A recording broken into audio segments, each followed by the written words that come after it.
My ex is so unreasonable. Tell me, Iman, how can I convince him to see what's reasonable and what's fair? I'm Iman Ibrahim. I was a family lawyer for 19 years in Singapore and England, and now I am a divorce coach and mediator. This is Divorce Actually, where we talk about what happens when you need more than legal advice and more than emotional processing. It's about getting you moving forwards in your divorce or separation. Today, we are talking about something that keeps people more stuck than anything else.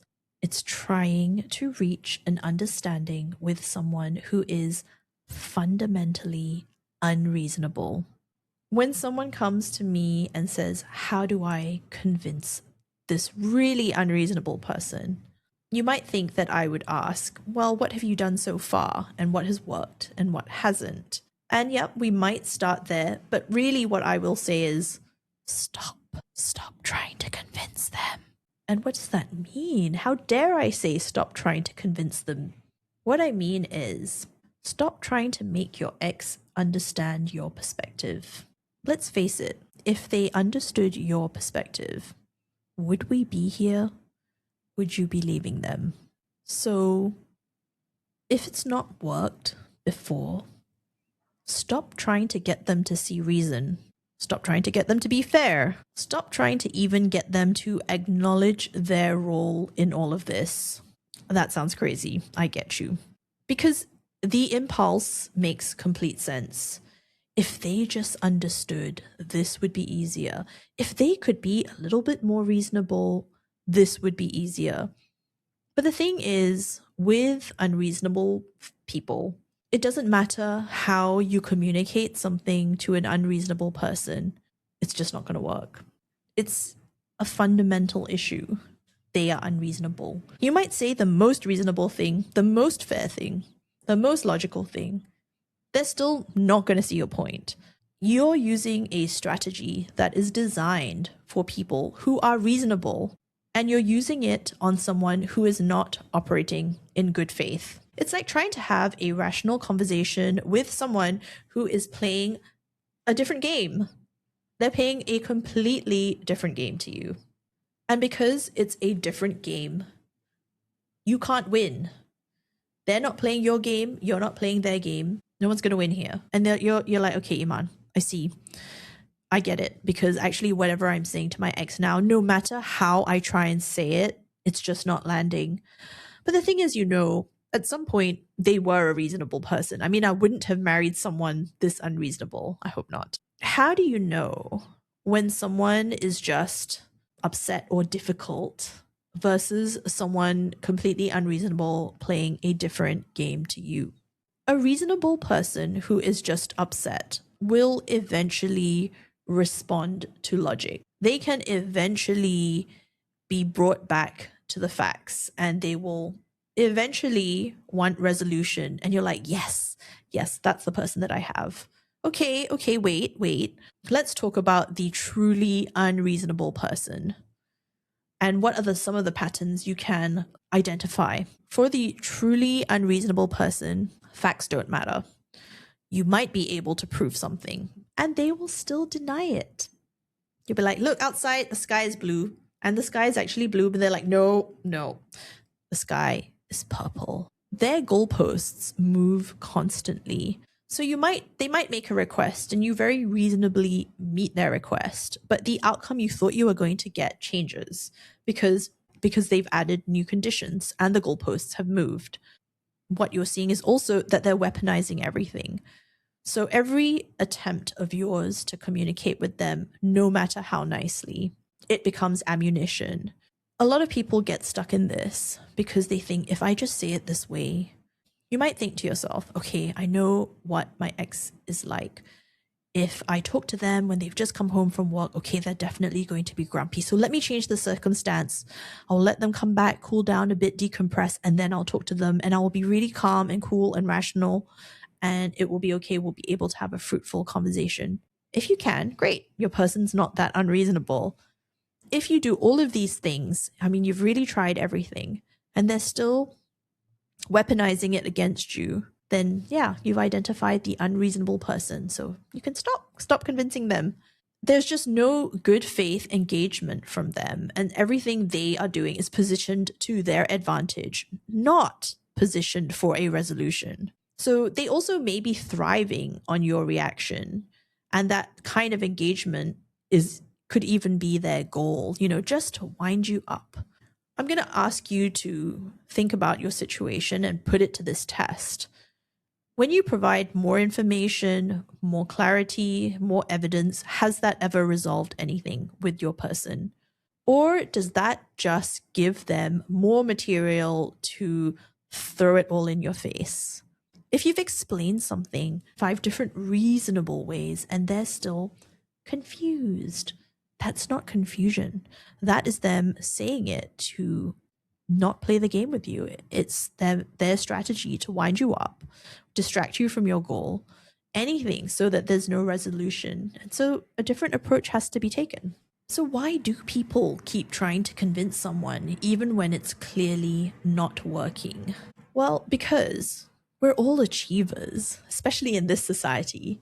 We like to achieve, and achieving means that our reasoning and our logic has worked. And the alternative feels like we've given up, or we've admitted defeat. We're just not that good at arguing. We're socialized to believe that good communication solves everything. And I will say that good communication solves a lot of things. It doesn't solve everything. And you also think that if they would just understand, if they could just be reasonable, you can avoid the conflict, the drama, the court. A lot of people approach it this way, and they come to me asking for strategies. So how can I talk to him better? Or how can I negotiate? And whilst there are ways for you to prepare yourself and things that you can do, it might come to a point where it's just all not going to work. And that's not because that stuff doesn't work. It is because the person is just unreasonable. What I often hear is, yeah, they're a good dad though. If I make it about the kids, we're saying that we're doing this in the best interest of the kids, they will see the light. The reality is 4 years later, when you're still in the court, they have not seen the light and you have tried a lot of things. Sometimes you are not dealing with a person that you married. That person might have been reasonable back then. The person in front of you now is not. And so you need to change the way that you're operating. Now, the second part to this, because there is a second part, and I know I've gone on for a while, is that sometimes when you say, how do I convince them? It becomes about, how do I show them I'm right? It's not necessarily about, let's find a resolution to this. I think we all know it's not that easy to get people to admit that they're wrong. And sometimes you can be trying forever. Again, it's very understandable. Actually, we all like to be right, and we like to think that we can convince people that we're right. But that is not strategic in your divorce or separation. Well, okay, if I stop trying to convince them, to reason with them, to, make them see the logic, then I'm just letting them steamroll over me. Shouldn't I be doing something else instead? Yes, you can be doing something else. You could be shifting your entire communication strategy, because most likely this unreasonable person means that you are going to have a day in court at some point.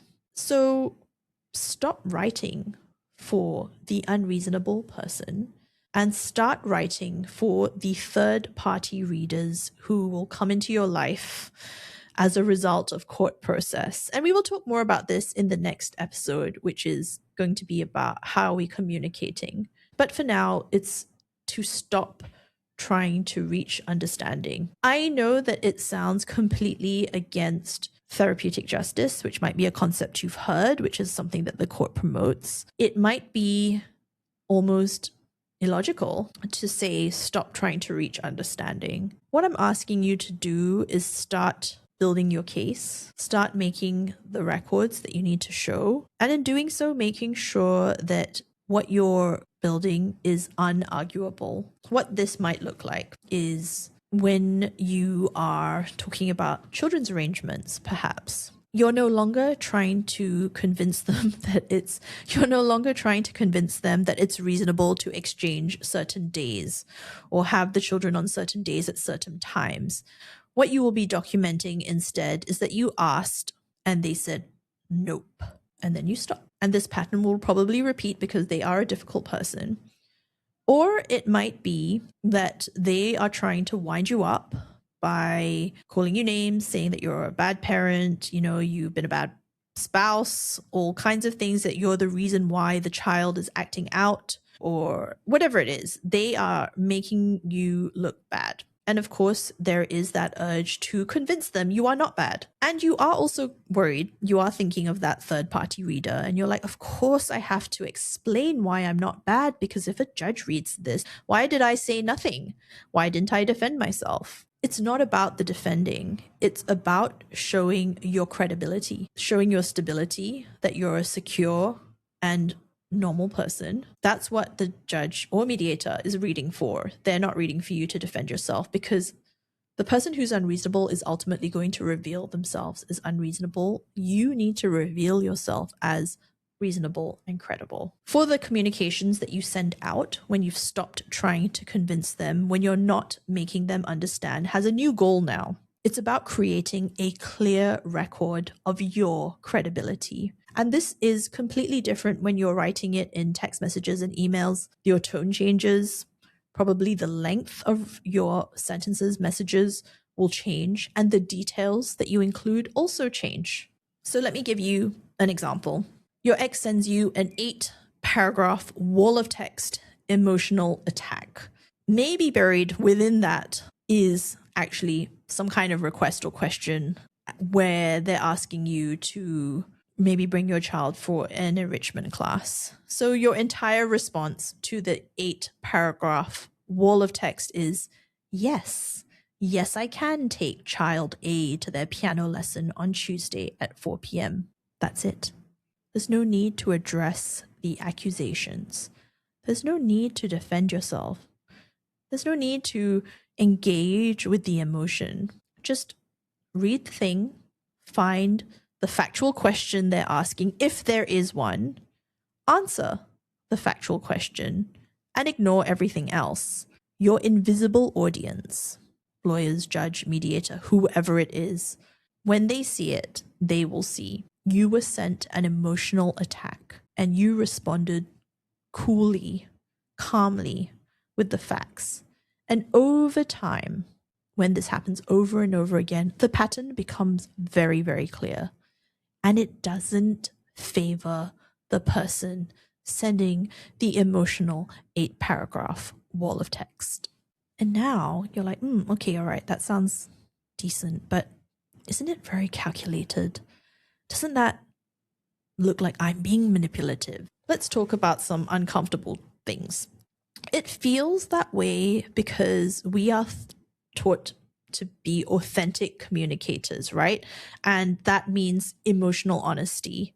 But the thing is, you have a particular audience. And who is that audience? If you are heading towards mediation or the court, then the audience isn't your ex. Your audience is the mediator, the judge, maybe a custody evaluator. And they're reading this maybe in 6 months to a year from now. Writing for the correct audience is accurate targeting. Actually, what's manipulative is writing emotional messages designed to get a reaction and then using the reaction against them. What's strategic is writing a measured message that states the facts very clearly and the requests very clearly to that targeted audience. They can see one type of message is there to provoke and create drama, and the other message is keeping it simple, trying to document what's going on. It demonstrates the intent of the people writing the messages, and it demonstrates who is the more credible. You, dear listener, you want to be the more credible person. Am I right? Iman, no, I'm not sure. Okay, let's talk about what happens if you don't make the shift into targeting your writing for your target audience. This is what's going to happen. You will receive that 8-paragraph emotional wall of text. Then you will spend time writing a long emotional message. Maybe 8 paragraphs, maybe 6, maybe 10, trying to explain yourself. Your message also becomes evidence. And what does it show? Does it show maturity? Does it show credibility? Or does it show emotional volatility or instability? Even worse, instability. When there is an engagement in this endless back and forth, supposedly trying to reach agreement, what it actually becomes is a pattern of conflict. It becomes difficult to see who is the actual person unable to cooperate, maybe even who is unable to co-parent effectively, because both of you are responding to provocation. Both of you are defending against accusations. Now there is over 70 messages that make both parties look terrible, and every attempt to convince actually creates more damage. Sometimes your content may well be reasonable. It may sound reasonable to defend yourself, but the way it's written, in the tone, in the details, in the sentences, it's undermining you. People keep trying to convince unreasonable ex-partners because the alternative feels like giving up. But here's what you're actually giving up: the need for them to admit they're wrong. That need is understandable. It's not strategic. If you need them to understand before you can move forward, you are going to be stuck forever. Divorce rewards strategic positioning, not virtue. So stop being fair, or stop trying to be fair with someone who is not playing fair. Stop performing reasonableness, hoping that someone is going to become more reasonable. Build your records for the people who actually matter. Those are the third parties who are going to make decisions about your life. Would you like a further example, a concrete example of what this might look like in practice? Okay. So, real scenario, very, very real. Parent wants to swap the weekend access day because maybe child has a school event. Okay. I know we agreed to the schedule, but child A really wants me to come to her piano recital. And you don't like going to these kind of events anyway. It would mean so much to her if I was there, and I really just don't understand why you're being so difficult about this simple swap of days. When you hear that, tell me, can you hear the part that's trying to convince? Can you hear the part that's trying to make them feel bad? And that is the part, in case you can't identify it, trying to make them feel bad is, I don't understand why you're being so difficult. Well, if you're trying to make them agree with that type of approach, it's not going to work. And now you have created evidence that shows you are accusatory. You undermined the agreed schedule, and you are the emotional one. What is a strategic approach? Okay, here we go.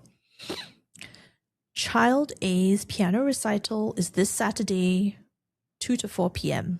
It's during your scheduled weekend. I'm requesting that we swap weekends. Please confirm by Wednesday. So that's very factual, right? There's a clear request. There is a reasonable timeline for the other person to come back with a response. And if they say no, which they very well may do, you have a clean record of a reasonable request and their unreasonable refusal. If they say yes, you got what you wanted. Either way, you have not given any ammunition. The strategic version may feel cold, and it may feel like you're not getting your way, but it actually works better for everyone else on a long-term basis. Okay, now you've thought about this and you've realized that you've already sent dozens and dozens of those long emotional messages. Is it too late to turn it around? I'm going to say no, it's not too late, but you've got to start the change now. You can't undo the messages, they've already gone out there, but you can change the pattern going forwards. Literally, just stop engaging that way. Today, don't reference past messages, don't bother apologizing for them, and don't explain why there's going to be a change in the tone of your messages now. Just start writing differently from this point forward. And over time, your new pattern will become the dominant pattern. And it's very normal, okay, for mediators and the judges to see people's worsts and their bests. They are looking for someone to show the change. And if your messages are getting shorter, clearer, less emotional over time, that will help you. It shows you're stabilizing, getting strategic, and you're focusing on actually what's good for the children instead of focusing on the conflict. Okay, we've spent some time now talking about no more convincing the unreasonable ex, doing things differently. And in the next episode, we're going to go deeper into this. Who are the ones you are actually writing for when you are communicating in a divorce? I'm going to call them the invisible audience. And I really hope it will completely change the way you think about every text, every email, every conversation. And if this was useful, or if you have questions, you can always get in touch at divorceatelier.com. I'm Iman Ibrahim, and this is Divorce Actually.